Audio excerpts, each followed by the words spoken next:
After I refused to give my husband my inheritance, he invited me to a family meeting. When I arrived, they had lawyers ready to force me to sign it over. But the moment they handed me the papers, I smiled and said, "Funny, I brought someone too." The phone call came at 6:47 a.m. on a Tuesday morning, jarring me from sleep with its shrill urgency. Mr. Harrison's voice crackled through the receiver, formal yet tinged with something I couldn't quite place, sympathy mixed with disbelief. "Mrs. Claire Whitmore Reed, I'm calling regarding your grandfather's will reading. There's been, well, let's just say there are some unexpected developments. Can you be at my office by 10 this morning?" I sat up in bed, my heart still heavy from Grandpa Edward's funeral just 3 days prior. The smell of lilies from the service seemed to linger in my hair, a constant reminder of the man who'd raised me after my parents died in that car accident when I was 12. Colin stirred beside me, his arm reaching across the empty space where I'd been lying. "What's wrong?" he mumbled, his voice thick with sleep. "The lawyer wants to see me about Grandpa's will," I whispered, already swinging my legs out of bed. Something about Mr. Harrison's tone made my stomach twist with anticipation and dread. "Before we continue, I want to thank you for joining me in sharing these stories that matter. If you believe that women deserve financial independence and protection from manipulation, please consider subscribing. It's free and helps us reach more women who need to hear this. Now let's see how this unfolds." 2 hours later, I found myself sitting in the mahogany-paneled office that smelled of old books and leather, facing a document that would change everything. Mr. Harrison cleared his throat nervously, adjusting his wire-rimmed glasses as he read the words that seemed to echo in the sudden silence. "To my beloved granddaughter Claire Elizabeth Whitmore, I leave my entire estate, including all properties, investments and liquid assets, totaling approximately $2.4 million. The words hit me like a physical blow. I'd expected maybe a small keepsake, perhaps the old pocket watch he'd always carried. But everything? The sprawling Victorian house on Maple Street where I'd spent my teenage years, the hardware store that had been in our family for 3 generations, the investment portfolio he'd built over decades of careful planning, all of it was mine. "I don't understand," I stammered, my hands trembling as I reached for the thick envelope marked with my name in Grandpa's distinctive handwriting. "What about my cousins? Uncle Richard's children? Surely he meant to divide it among the family." Mr. Harrison shook his head gravely. "Your grandfather was very specific, Claire. He updated this will 6 months ago, and I can assure you he was of completely sound mind. There's also a personal letter for you." With shaking fingers, I tore open the envelope. Grandpa's familiar script filled the cream-colored stationery, each word carefully chosen in the way that had always made his bedtime stories so magical. "My dearest Claire, if you're reading this, then I've finally gone to join your grandmother in whatever comes next. Don't cry for me, sweetheart. I've lived a full life and knowing you has been its greatest joy. I'm leaving everything to you because you're the only one who ever saw past the money. When you were 16 and I offered to buy you a car, you asked if we could fix up the old Ford in the garage instead because it had character and stories to tell.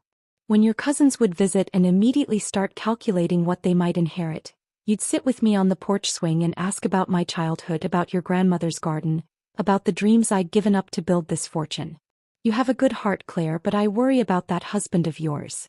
I've watched how his eyes light up when he thinks about money, how he steers conversations toward my business ventures and investment strategies.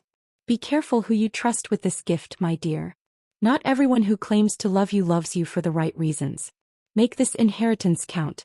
Build something beautiful with it. And remember, you don't owe anyone anything no matter what they might say.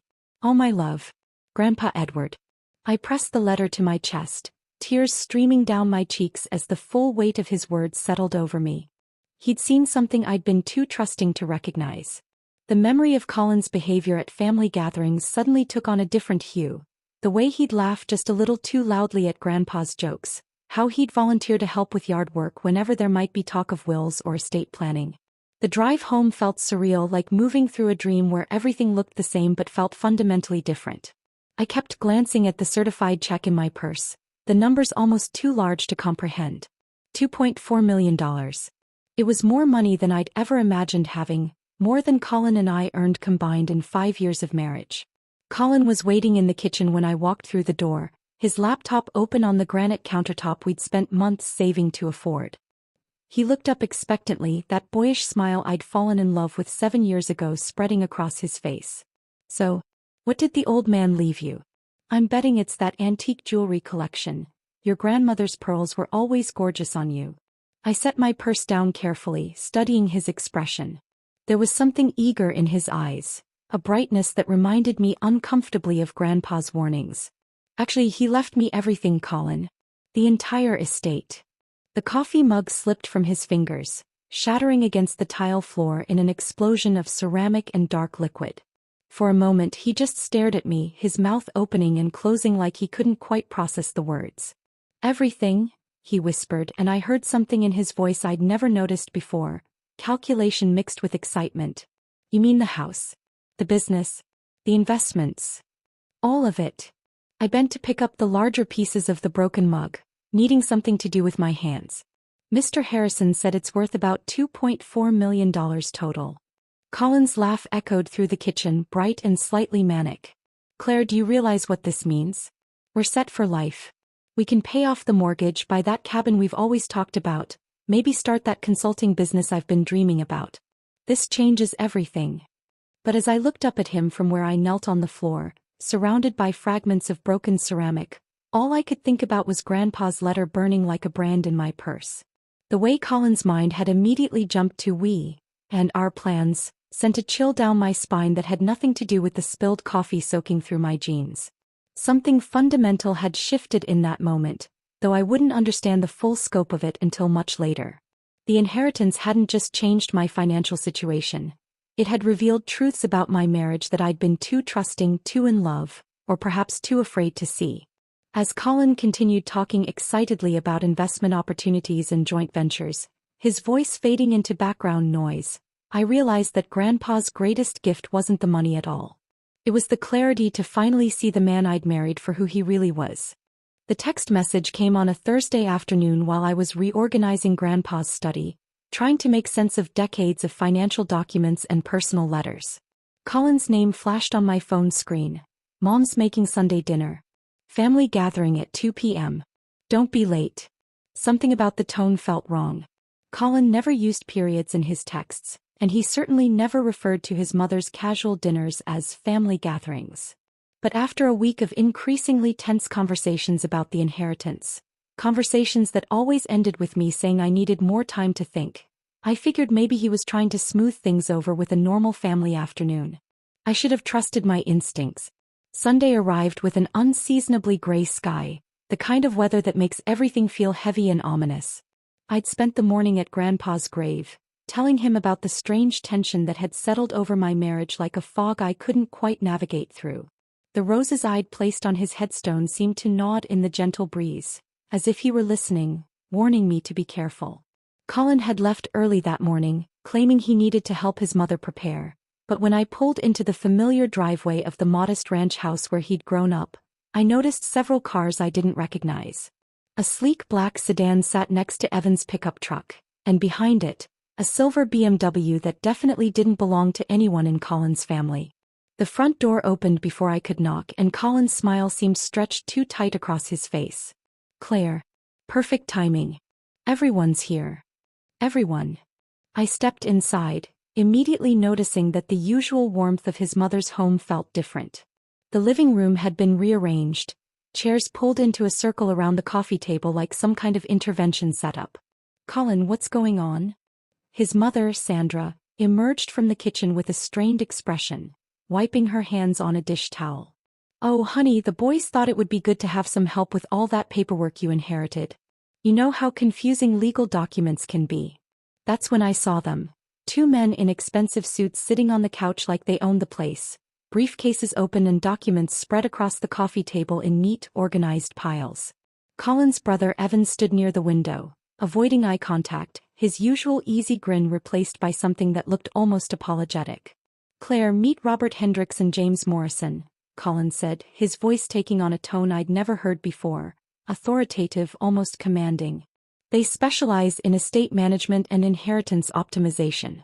I thought they could help us figure out the best way to handle Grandpa Edward's estate." The word "us" hit me like a slap.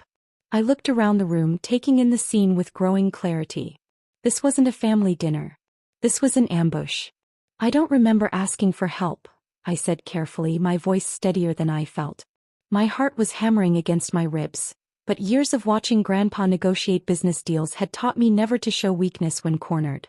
Robert Hendricks stood, extending his hand with practiced charm. Mrs. Reed, your husband has explained the complexity of the inheritance. We're here simply to streamline the process, make things easier for both of you. Estate management can be overwhelming for someone without experience. The condescension in his voice made my skin crawl.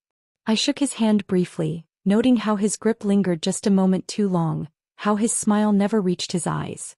These weren't family friends offering assistance. These were sharks Colin had brought to circle me. We've prepared some documents that will establish a joint trust, James Morrison added, gesturing to the papers spread across the table. It's really the most sensible approach for married couples. Full transparency, shared decision-making, optimal tax benefits. I moved closer to the coffee table, scanning the documents. Even without my reading glasses, I could see enough legal jargon to understand what they were really asking for. Transfer of assets. Joint control. Immediate liquidity options. They wanted me to sign over control of Grandpa's inheritance to a trust that Colin would co-manage. This is very thoughtful, I said slowly, picking up one of the documents. But I haven't had time to review everything with my own attorney yet. The temperature in the room seemed to drop several degrees. Colin's jaw tightened and I caught Evan shifting uncomfortably near the window. Sandra had disappeared back into the kitchen, clearly wanting no part of whatever was about to unfold. Claire, we don't need to complicate this, Colin said, his voice carrying an edge I'd only heard once before, during our worst fight 3 years ago when I'd questioned a large withdrawal from our savings account. These gentlemen have handled hundreds of estates. They know what they're doing. I'm sure they do, I replied, setting the document back down. But Grandpa left the inheritance to me specifically. I think I owe it to his memory to make sure I understand every detail before making any decisions. Robert Hendricks exchanged a glance with Colin that made my stomach turn. There was something calculating in that look, something that suggested this conversation had been rehearsed. Mrs. Reed, Hendricks said, his tone becoming more insistent, time is a factor here. Market conditions, tax implications, delay can be costly. Your husband is simply looking out for your best interests. Our best interests, Colin corrected, and there it was, the truth laid bare. This wasn't about helping me manage an inheritance. This was about Colin getting his hands on money that had never been intended for him. I looked around the room again, seeing everything with crystalline clarity. The arranged furniture. The professional documents. The way everyone was positioned like they were closing in on prey. Even Evan, who'd always been kind to me, couldn't meet my eyes. But Colin had made one crucial mistake. He'd underestimated me. I reached into my purse and pulled out my phone, pretending to check the time. You know what? You're absolutely right about getting professional help with this. Colin's face brightened, thinking he'd won. I knew you'd see reason. I smiled, feeling a surge of satisfaction as I moved toward the front door. That's why I asked my attorney to stop by. She should be here any minute. The blood drained from Colin's face. Your attorney? Deborah Lane, I said, opening the door as if on cue. She specializes in inheritance protection and fraud prevention. Funny thing, she had some very interesting insights about husbands who try to manipulate their wives into signing over inherited assets.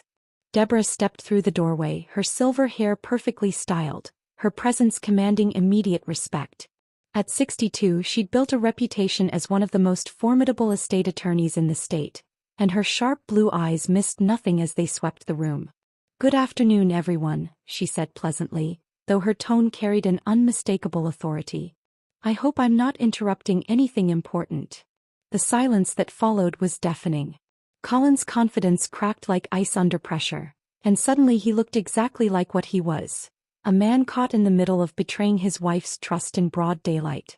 As Deborah's presence filled Sandra's living room like a force field of legal authority, my mind began racing backward through 7 years of marriage, connecting dots I'd been too trusting, or perhaps too afraid, to see. The confrontation unfolding before me wasn't just about the inheritance. It was the culmination of a pattern I'd been living with for so long that it had become my normal. Standing there watching Colin's face cycle through shock, anger, and desperation, I suddenly remembered our 3rd anniversary dinner at Romano's. I'd been excited to surprise him with news that I'd gotten a promotion at the marketing firm, complete with a 15% salary increase. But instead of celebrating, Colin had immediately started calculating what we could do with the extra money. "This is perfect timing, babe," he'd said, cutting into his steak without even congratulating me first. "I've been looking at this investment opportunity, cryptocurrency mining. We could use your raise as seed money." When I'd hesitated, suggesting we should discuss major financial decisions together, his smile had faltered for just a moment. "Claire, you know I'm better with numbers than you are. Trust me on this one." That phrase, "trust me," had become his go-to response whenever I questioned anything financial. And somehow he'd made me believe that questioning him meant I didn't believe in us. The memory of that conversation felt different now, tainted by the understanding that Colin had never seen my success as something to celebrate, but rather as another resource to manage. Just like he was trying to manage Grandpa's inheritance. "Mrs. Reed," Deborah's voice brought me back to the present moment. "Perhaps we should review these documents these gentlemen have prepared?" I watched as she moved to the coffee table with the precision of a surgeon, her experienced eyes scanning the papers that Colin's hired attorneys had laid out like a trap. But while she read, my mind continued its painful journey through the archaeology of my marriage.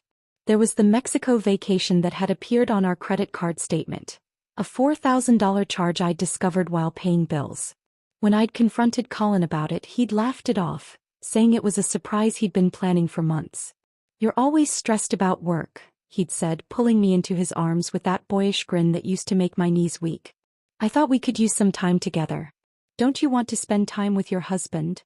The guilt in that question had been masterful. How could I be upset about a romantic gesture?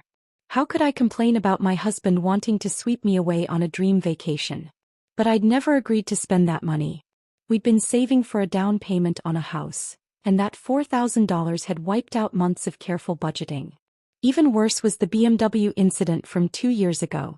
I'd come home from work to find a gleaming silver sedan in our driveway, Colin leaning against it with keys dangling from his finger like he'd won the lottery. "Surprise," he'd called out, his excitement infectious.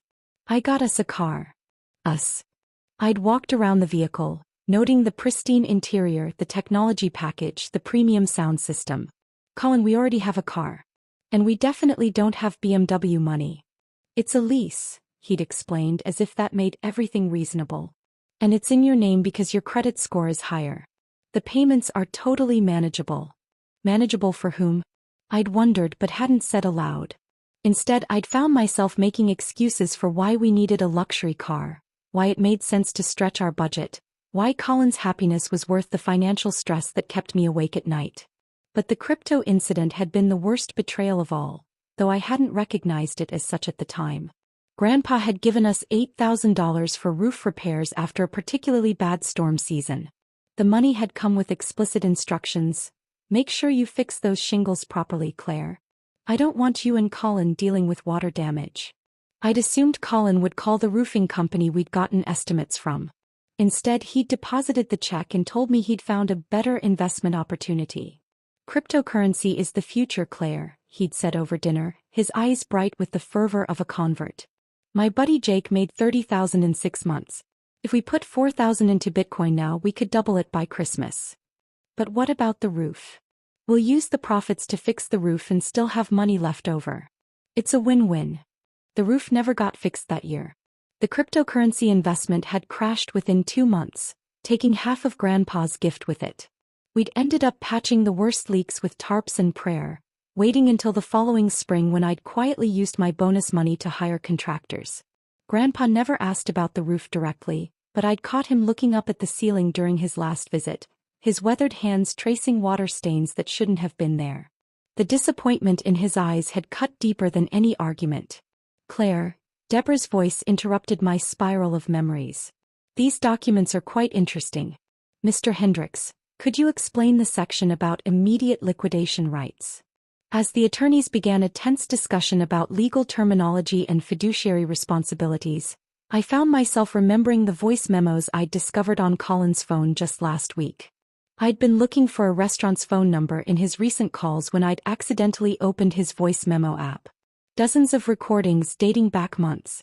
Colin talking to himself about investment strategies and asset optimization. But the one that had made my blood run cold was from just 3 days after Grandpa's funeral. "Once Claire signs the trust paperwork, I'll have joint control," his voice had whispered into the phone. "Jake thinks we can flip the property within 6 months if we price it right. The old man's antique collection alone should be worth 6 figures. He'd been planning this before Grandpa was even buried. While I'd been grieving, choosing flowers and writing obituary notices, Colin had been calculating profits and plotting how to monetize my inheritance. The realization that I'd been married to a financial predator for 7 years should have devastated me. Instead, standing in that living room surrounded by the evidence of his betrayal, I felt something I hadn't experienced in years: clarity. Every argument where he'd made me feel unreasonable for wanting transparency. Every purchase that had appeared without discussion. Every time he'd dismissed my concerns as not understanding finances. Every instance where my success had been reframed as our opportunity. It had all been part of a systematic pattern of control that I'd been too trusting to recognize. But now, with Deborah dismantling his carefully laid trap and Colin's hired attorneys growing increasingly uncomfortable, I finally understood what Grandpa had seen and tried to warn me about. The inheritance hadn't revealed Colin's true nature. It had simply given him a bigger target to aim for. The clarity that had crystallized in my mind over the past few minutes transformed into something far more powerful: strategic focus. While Colin's hired attorneys shuffled through their documents and exchanged increasingly nervous glances, I reached into my leather portfolio, the same one I'd carried to important client presentations for years, and withdrew a manila folder thick with evidence I'd been quietly gathering for the past week. "Deborah," I said, my voice steady despite the adrenaline coursing through my veins, "I think these gentlemen might be interested in reviewing some additional documentation before we proceed." I placed the folder on the coffee table next to their carefully arranged papers, watching as Colin's face went pale. He knew that folder. He'd seen it on my desk at home, had even asked about it casually 2 days ago. I told him it was work stuff, client research. In a way that hadn't been a lie. "What's that?" Robert Hendricks asked, his professional composure slipping slightly as Deborah opened the folder with the deliberate precision of someone who knew exactly what they were looking at. "Evidence," I replied simply, pulling out the first document, a bank statement I'd printed from our joint account. "This shows a pattern of unauthorized transactions spanning the past 3 years. Vacation bookings, luxury car leases, cryptocurrency investments, all made without my knowledge or consent, using funds that were meant for specific purposes." Colin's brother Evan had moved away from the window, his discomfort obvious as he realized he was witnessing something far more serious than a simple inheritance discussion. Sandra had disappeared entirely, probably hiding in her bedroom until this nightmare ended. "Claire, those weren't unauthorized," Colin said quickly, his voice taking on that same persuasive tone he'd used for years to make me doubt my own memories. "We discussed all of those decisions. You were there for every conversation." I pulled out my phone, opening the voice memo app with theatrical timing. "Actually, Colin, that's interesting you mention our conversations. I've been recording some of them lately." The blood drained from his face so quickly I thought he might faint. "You, what?" "Tuesday night," I said, pressing play on the most damning recording. "You were on the phone with Jake while you thought I was asleep." Colin's voice filled the room, tinny but unmistakably clear. "Once she signs it, we'll flip the estate within 6 months. The old man probably has antiques worth more than the house itself. Jake thinks if we move fast, we can liquidate everything before she has time to get sentimental about it." The silence that followed was deafening. James Morrison actually closed his briefcase, clearly calculating whether his fee was worth whatever legal complications were about to unfold. Robert Hendricks cleared his throat nervously, suddenly finding his expensive shoes fascinating. "That's taken out of context," Colin stammered, but his usual confidence had evaporated completely. "I was just hypothetically discussing options. Every financial advisor explores different scenarios."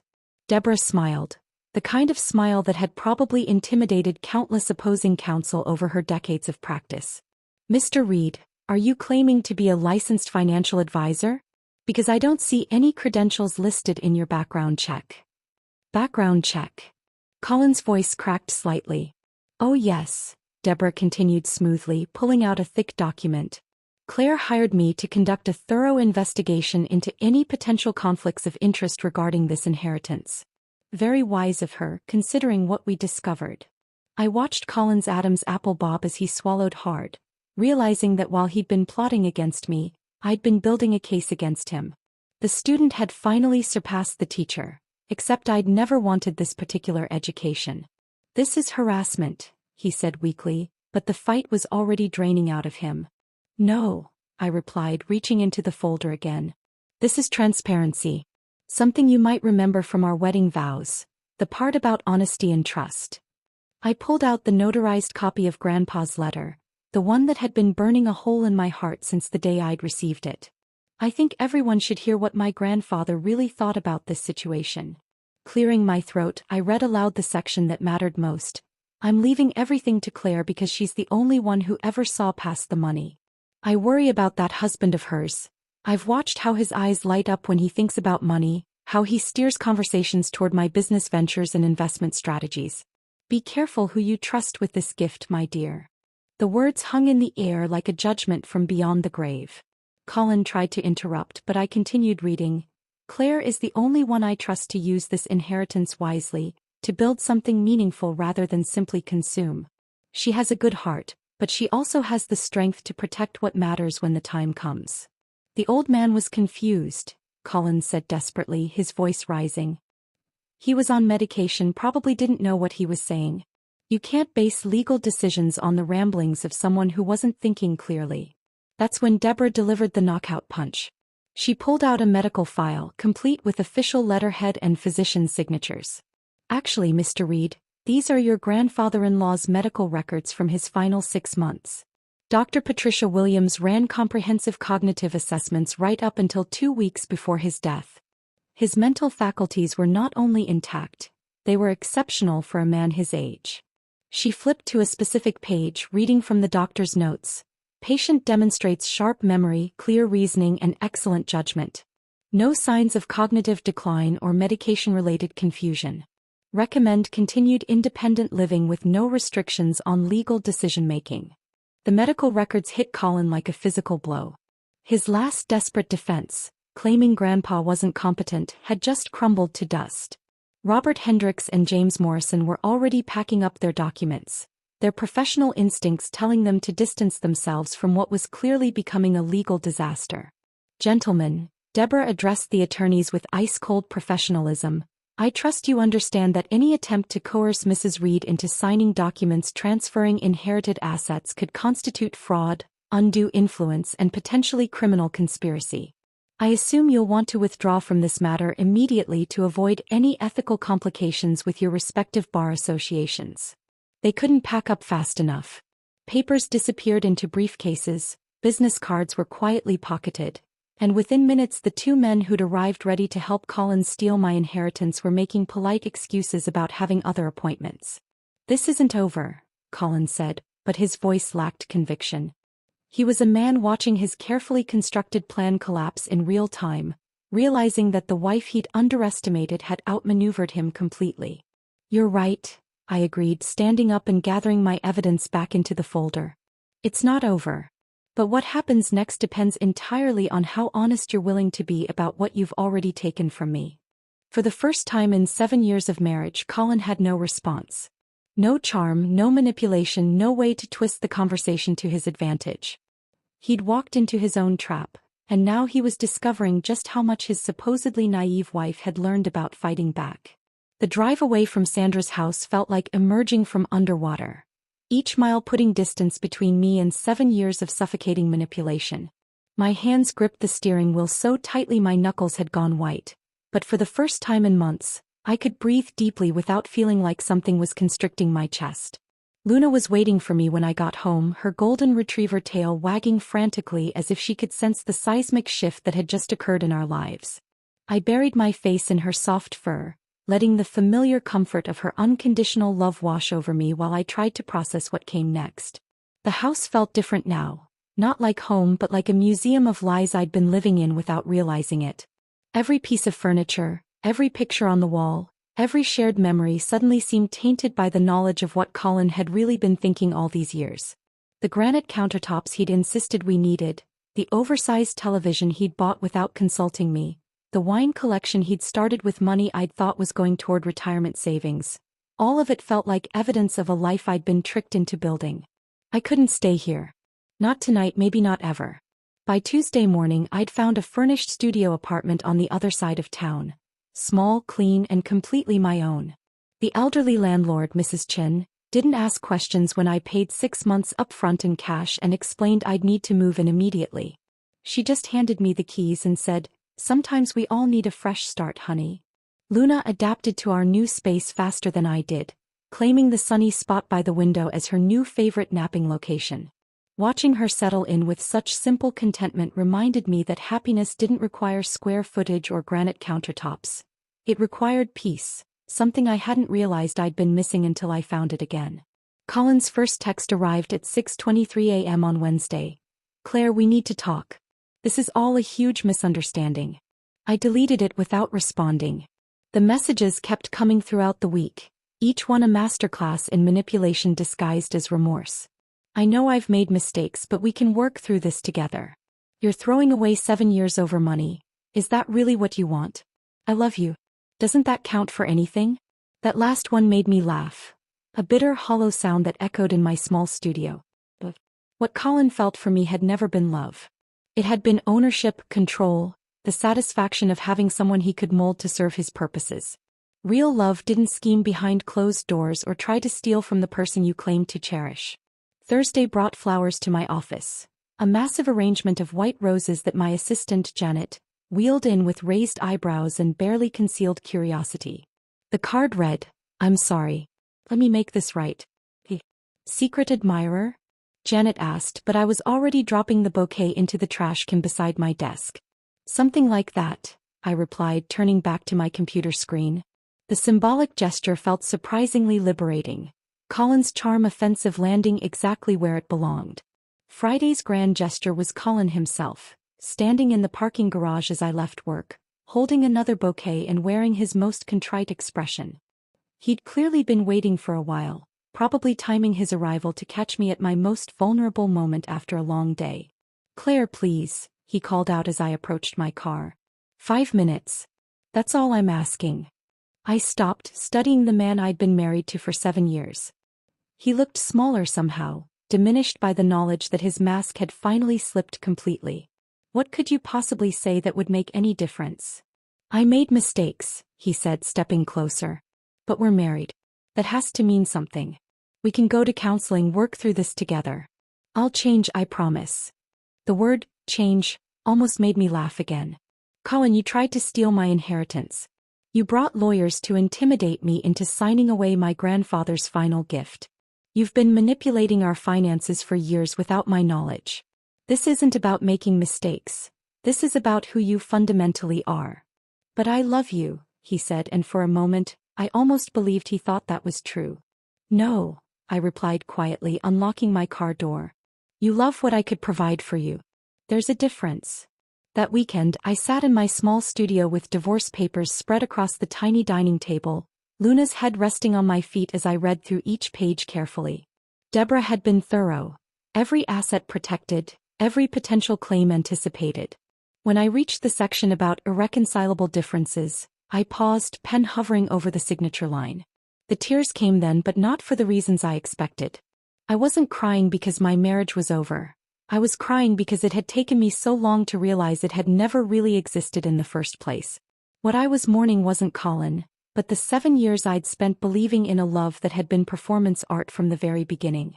I signed the papers with a steady hand, then called Deborah to schedule filing them first thing Monday morning. The next week I did something that would have horrified the old me. I used $50,000 of Grandpa's inheritance to establish the Edward Whitmore Home Improvement Grant, specifically designed to help women who needed to make their homes safer or more secure. The irony wasn't lost on me that money Colin had tried to steal would now help other women escape situations like mine. The grant application process was simple. Prove you needed help making your home safer and we'd provide up to $5,000 for security systems, lock changes, repairs, or modifications. No questions asked about why you needed the improvements, no judgment about your circumstances. The first application came from a woman named Sarah, who needed money to install deadbolts and security cameras after leaving an abusive relationship. As I approved her grant, I felt something I hadn't experienced in years. The satisfaction of using money to create safety instead of having it used to control me. Deborah helped me place the remaining inheritance in an irrevocable trust with me as the sole beneficiary and trustee. This way, she explained, no future partner, spouse, or creditor can touch these assets without your explicit written consent. You learned an expensive lesson about trust. Let's make sure you never have to learn it again. As I signed the trust documents, I thought about Grandpa's letter, about his warning to be careful who I trusted with his gift. He'd known something I'd been too naive to see, and now his money would be protected exactly the way he'd intended. Under my complete control, safe from anyone who might see dollar signs instead of the granddaughter he'd loved unconditionally. For the first time in 7 years, every financial decision in my life was mine alone to make. 6 months after signing the trust documents, I found myself standing in front of Whitmore Hardware on Elm Street, keys heavy in my palm as I stared at the faded, closed sign that had been hanging in the window since Grandpa's stroke 3 years ago. The building looked smaller than I remembered from my childhood visits, but the bones were solid, just like everything Grandpa had built. The smell hit me the moment I unlocked the front door. Sawdust, metal polish, and that indefinable scent of honest work that had clung to Grandpa's clothes every evening when he'd come home to help me with homework. Dust motes danced in the afternoon sunlight streaming through grimy windows, and I could almost hear the echo of his voice explaining the difference between Phillips head and flathead screwdrivers to customers who'd become friends over decades of shared projects. It's not about the money, Claire, he told me on my 16th birthday, gesturing around the crowded aisles of tools and hardware. It's about what you build with it. Money sitting in a bank account is just numbers. But money that helps people create something, fix something, improve their lives, that's what matters. Standing in that empty store, I finally understood what he'd been trying to teach me all those years. The renovation took 3 months and a significant portion of my inheritance, but watching the space transform felt like watching a resurrection. Where there had once been shelves of nuts and bolts, we installed workbenches and tool stations. The back room that had stored paint cans became a classroom with whiteboards and projectors. The old cash register counter was replaced with a reception desk where women could sign up for courses in plumbing, electrical work, carpentry, and small engine repair. The Whitmore Women's Vocational Center opened on a crisp October morning with 12 students in our first electrical basics class. I'd expected maybe 6 or 7 women to show up, but word had spread through domestic violence shelters, job placement centers, and community organizations faster than I'd anticipated. Maria was the first to sign up, a soft-spoken mother of 2 who'd left her husband after 20 years of marriage and needed skills that would pay enough to support her children. She'd never held a power tool before, but by the end of the first week, she was wiring light switches with steady hands and growing confidence. I always wanted to learn this stuff, she told me during a coffee break, flexing fingers that were finally free of wedding rings. But he said it wasn't women's work. Said I'd just hurt myself and waste money on tools I'd never use. Her story echoed through our center like a chorus I was learning by heart. There was Jennifer, who discovered her husband had been stealing from their joint account for years to fund gambling debts. Rebecca, whose ex-boyfriend had controlled every aspect of her life, including her career choices. Diana, who'd realized that financial independence meant more than just having a job. It meant having skills that couldn't be taken away. Each woman who walked through our doors carried her own version of the same awakening I'd experienced in Sandra's living room that Sunday afternoon. The realization that trust had been weaponized against them. That love had been confused with control. That they'd been systematically made to doubt their own capabilities and worth. But here, surrounded by the purposeful noise of drill bits and saw blades, something magical happened. Voices that had been silenced began to speak up about project ideas and safety concerns. Hands that had been discouraged from touching anything important learned to measure twice and cut once. Women who'd been told they weren't smart enough to handle finances calculated material costs and labor estimates with growing precision. I found my own strength returning as I watched theirs emerge. Teaching a basic plumbing class to 8 women who'd all been told they were too emotional, or not mechanically inclined, became a weekly reminder that the lies we'd been told about ourselves were just that, lies. The second center opened 18 months later in a converted warehouse across town, this time focusing on automotive repair and small business management. By then, Maria had completed her electrical certification and was working for a local contractor, making twice what she'd ever earned in her previous jobs. Jennifer had started her own handyman service, and Rebecca was 6 months into a community college engineering program. The morning we cut the ribbon on the new facility, I hung Grandpa's portrait in the main workshop, the same photo that had sat on his hardware store counter for 30 years, showing him as a young man with calloused hands and kind eyes. Several reporters had come to cover the expansion, asking questions about funding and community impact and future plans. But when the cameras stopped rolling and the crowd dispersed, I found myself alone in the workshop with his picture, remembering the last conversation we'd had before his stroke. He'd been worried about Colin even then, mentioning that he'd noticed how my husband's eyes never quite met his during family dinners, how Colin always seemed to be calculating something behind his smile.